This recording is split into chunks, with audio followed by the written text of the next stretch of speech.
This is Kolkata TV's podcast news. আপনারা শুনছেন পডকা।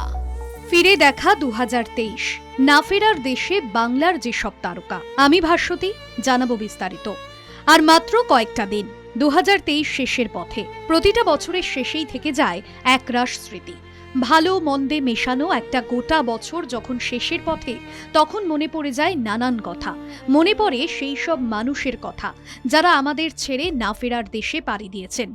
এই বছরে বাংলা বিনোদন দুনিয়া জুড়ে অসংখ্য নক্ষত্রপতন। অভিনয়ের দুনিয়া থেকে শুরু করে সাহিত্য জগতের যেসব বিশিষ্টজন আমাদের ছেড়ে চলে গিয়েছেন, তাদের স্মৃতির প্রতি রইল কলকাতা টিভি ডিজিটালের শ্রদ্ধা। গৌতম হালদার, তার হাত ধরেই ইন্ডাস্ট্রিতে পা রেখেছিলেন বলিউডের জনপ্রিয় অভিনেত্রী বিদ্যা বালান। রাখি গুলজারকে নিয়ে 2019 সালে নির্বাণ নামে একটি ছবি পরিচালনা করেছিলেন তিনি। রক্তকরবীর শতবর্ষে নাটকটি ফের মঞ্চস্থ হয় তারই নির্দেশনায়। শম্ভু মিত্রের শেষ মঞ্চ উপস্থাপনা দিনান্তের প্রণাম এও অংশ নেন গৌতম। এছাড়াও একাধিক নাটকের নির্দেশনা দিয়েছেন তিনি। হিরু গঙ্গোপাধ্যায়, আমজাদ আলী খানকে নিয়ে বানিয়েছেন তথ্যচিত্র। এই বছরের নভেম্বর মাসে ইন্ডাস্ট্রি হারালো বিখ্যাত চিত্র পরিচালক গৌতম হালদারকে। ষষ্ঠীপদ চট্টোপাধ্যায় এবছরই না ফেরার দেশে চলে গিয়েছেন পাণ্ডব গোয়েন্দা স্রষ্টা। বাঙালি পাঠকের কাছে আবেগের আরও এক নাম পাণ্ডব গোয়েন্দা।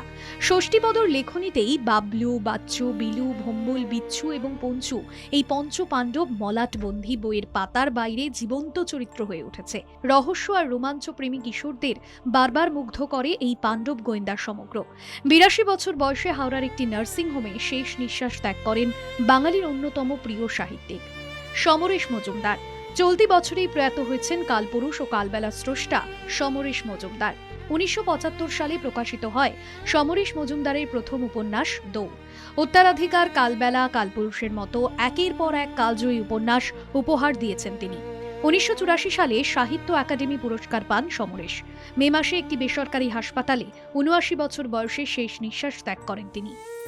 অনুপ ঘোষাল, কয়েকদিন আগেই স্তব্ধ হয়ে গেল গুপি গাইন অনুপ ঘোষালের কালজয়ী কণ্ঠ। প্রবাদ প্রতিম চলচ্চিত্র পরিচালক সত্যজিৎ রায় সেই কবে খুঁজে এনেছিলেন অনুপকে তার গুপি গাইন বাঘাবাইন সিনেমার গান গাবেন বলে। তারপর আর অনুপকে পিছনে ফিরে তাকাতে হয়নি। গোপী গাইন ছাড়াও সত্যজিতের হীরক রাজার দেশে ছবিতেও অনুপ গান গেয়েছেন। আরও অনেক বাংলা এবং হিন্দি ছবিতেও তিনি প্লেব্যাক করেছেন। নজরুল গীতি এবং উচ্চাঙ্গ সঙ্গীতেও তিনি ছিলেন অনন্য। হৃদরোগে আক্রান্ত হয়ে 78 বছর বয়সে প্রয়াত হন তিনি। প্রদীপ সরকার দুরঙ্গার শুটিংয়ের সময় অসুস্থ হয়ে পড়েন। হাসপাতালে থেকে ফিরে আর কাজের দুনিয়ায় ফেরা হয়নি খ্যাতনামা পরিচালক প্রদীপ সরকারের। পরিণীতা মর্দানি থেকে শুরু করে হেলিকপ্টার এলা, লাগা চুনরি মে দাগ, লফঙ্গে পরিন্দের মতো একের পর এক দুর্দান্ত সব ছবি দর্শকদের উপহার দিয়েছেন তিনি। চলতি বছরের মার্চ মাসে 68 বছর বয়সে প্রয়াত হন পরিচালক। শুনুন পডকা রাত দিন 7 দিন।